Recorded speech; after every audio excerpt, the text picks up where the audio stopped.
हाल ही में इसरो ने किस वर्ष तक मंगलयान 2 को मंगल पर उतारने की घोषणा की है? Option A 2028, option B 2029, option C 2030, option D 2033।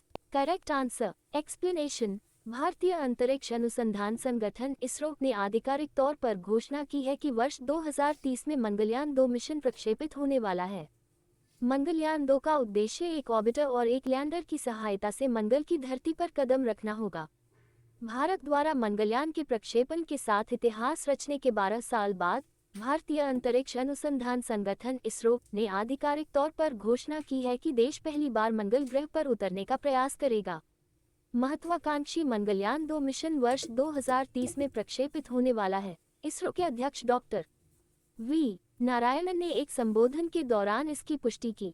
ये चंद्रयान 3, आदित्य L1 और निसार जैसे अन्य अंतर्राष्ट्रीय मिशनों की सफलता के बाद दुनिया भर के गहन अंतरिक्ष अभियानों में भारत की बढ़ती भागीदारी का हिस्सा है। मंगलयान 2 मिशन मंगल ग्रह का अन्वेषण करने के लिए तैयार है और लाल ग्रह के विभिन्न पहलुओं का अध्ययन करने के लिए 4 पेलोड ले जाएगा।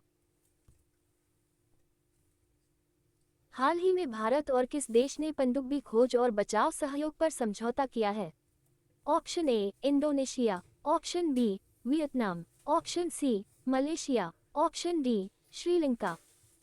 Correct answer. एक्सप्लेनेशन। भारत और वियतनाम ने पनडुब्बी खोज और बचाव सहयोग पर पारस्परिक सहायता हेतु समझौता ज्ञापन मुयाक पर हस्ताक्षर किए हैं।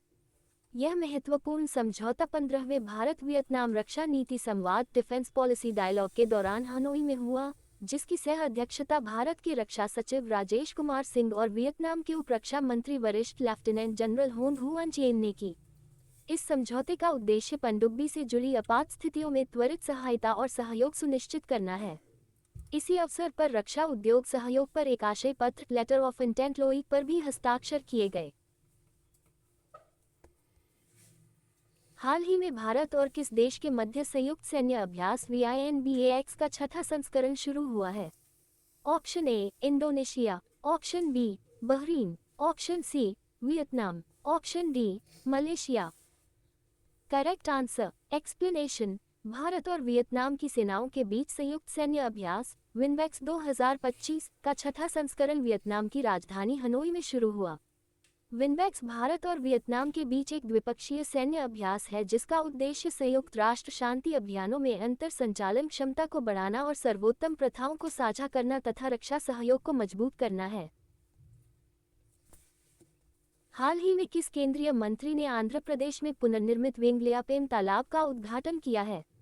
Option A Manohar Lal Khattar, option B Chirag Paswan, option C Ashwini Vaishnaw, option D Shivraj Singh Chauhan.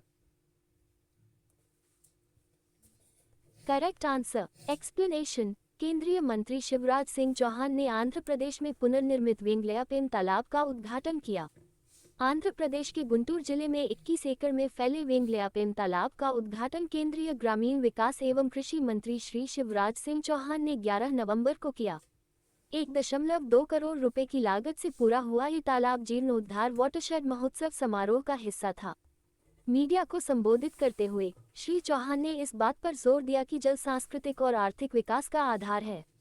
उन्होंने वाटरशेड विकास और प्रधानमंत्री कृषि सिंचाई योजना जैसे कार्यक्रमों की सफलता पर प्रकाश डाला। इस प्राचीन तालाब के जीर्णोद्धार से भूजल पुनर्भरण, मिट्टी की उर्वरता में सुधार और सतत कृषि को बढ़ावा मिलेगा। केंद्रीय मंत्री ने वेंगलयापेम परियोजना को पूरे भारत में ग्रामीण विकास के लिए एक अनुकरणीय मॉडल बताया। ऐसे बहुउद्देशीय तालाब स्थानीय आजीविका को बढ़ावा देते हुए पर्यावरण संरक्षण और जन स्वास्थ्य में योगदान करते हैं। हाल ही में लोक सेवा प्रसारण दिवस कब मनाया गया है? ऑप्शन ए 13 नवंबर, ऑप्शन बी 12 नवंबर, ऑप्शन सी 11 नवंबर, ऑप्शन डी 10 नवंबर। Correct answer. एक्सप्लेनेशन। लोक सेवा प्रसारण दिवस प्रतिवर्ष 12 नवंबर को महात्मा गांधी के ऐतिहासिक रेडियो संबोधन के उपलक्ष्य में मनाया जाता है। 1947 में इसी दिन गांधी जी पहली और एकमात्र बार नई दिल्ली स्थित ब्रॉडकास्टिंग हाउस गए थे। उन्होंने दिवाली के अवसर पर कुरुक्षेत्र में शरणार्थियों से बात की थी। इस प्रसारण के दौरान स्वतंत्रता सेनानी राजकुमारी अमृत कौर गांधी जी के साथ थीं। शुरुआत में गांधी जी रेडियो का उपयोग करने के लिए अनिच्छुक थे और घनश्याम दास बिरला के समझाने पर बोलने के लिए सहमत हुए। स्टूडियो को गांधी जी की दैनिक प्रार्थना सभा के समान बनाया गया था। 2000 में सूचना एवं प्रसारण मंत्री सुषमा स्वराज ने 12 नवंबर को लोक सेवा प्रसारण दिवस घोषित किया। तब से आकाशवाणी हर साल इस दिन को मनाता है। मार्च 2023 में प्रधानमंत्री मोदी के मन की बात के 100वें एपिसोड के दौरान स्टूडियो का नाम बदलकर बापू स्टूडियो कर दिया गया। लोक सेवा प्रसारण दिवस प्रसारकों को महात्मा गांधी के आदर्शों को देश भर में बनाए रखने और फैलाने की याद दिलाता है।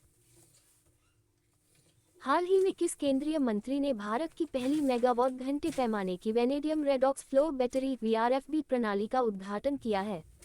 Option A Manohar Lal, option B Amit Shah, option C Rajnath Singh, option D Chirag Paswan.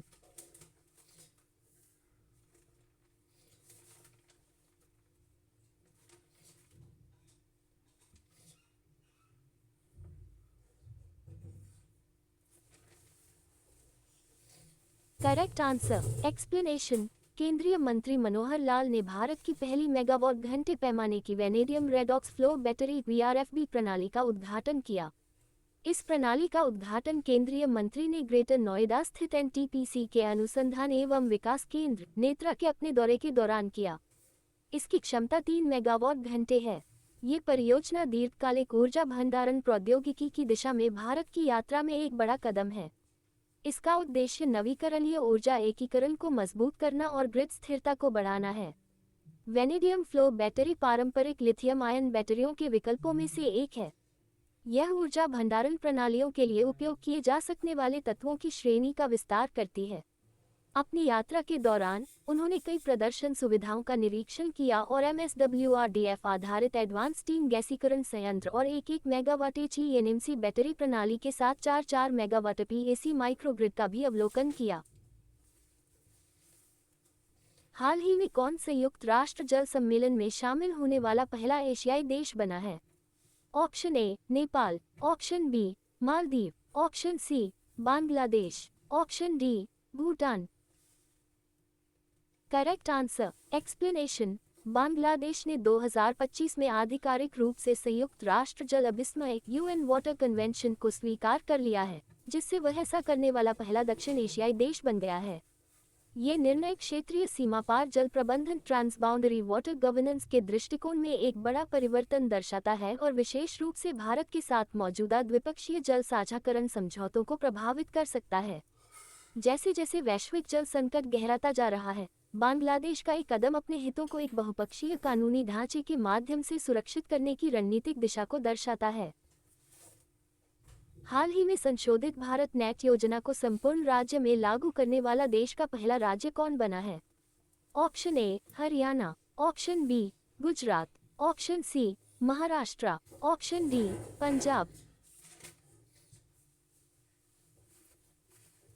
Correct answer explanation. Punjab संशोधित भारत नेट योजना को पूरे राज्य में लागू करने वाला देश का पहला राज्य बन गया है। इससे इस सीमावर्ती राज्य की देश के किसी भी स्थान से लाइव निगरानी की जा सकेगी। योजना के कार्यान्वयन के लिए BSNL पंजाब सर्कल के मुख्य महाप्रबंधक अजय कुमार करारा ने मुख्य सचिव के AP सिन्हा को सम्मानित किया। नवंबर माह के अंत तक प्रत्येक गांव को इस योजना के दायरे में लाया जाएगा। भारत नेट योजना का उद्देश्य देश की सभी ग्राम पंचायतों के अलावा घरों और संस्थानों को ब्रॉडबैंड कनेक्टिविटी प्रदान करना है। इसमें ग्रामीण क्षेत्रों में ई-स्वास्थ्य और ई-गवर्नेंस सेवाओं की भी परिकल्पना की गई है। हाल ही में किसने शहरी सहकारी बैंकों के लिए डिजिटल ऐप लॉन्च किया है? Option A Amit Shah, option B Nirmala Sitharaman, option C Narendra Modi, option D Piyush Goyal.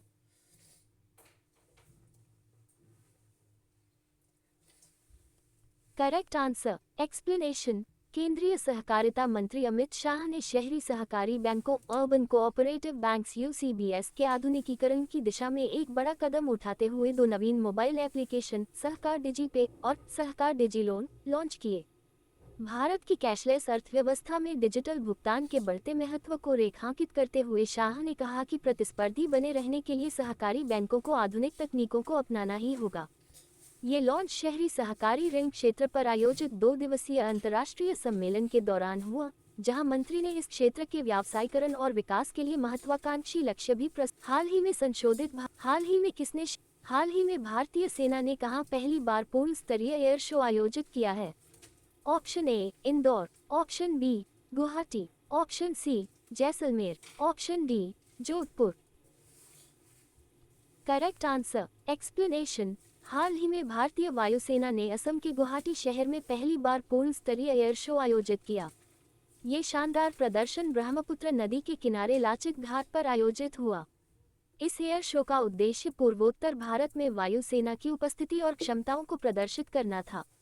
Show में 75 से अधिक विमानों और हेलीकॉप्टरों ने हिस्सा लिया, जिनमें सुखोई, राफेल और मिग-29 जैसे लड़ाकू विमान शामिल थे। विभिन्न फॉर्मेशनों में किए गए हवाई करतबों ने दर्शकों को रोमांचित कर दिया।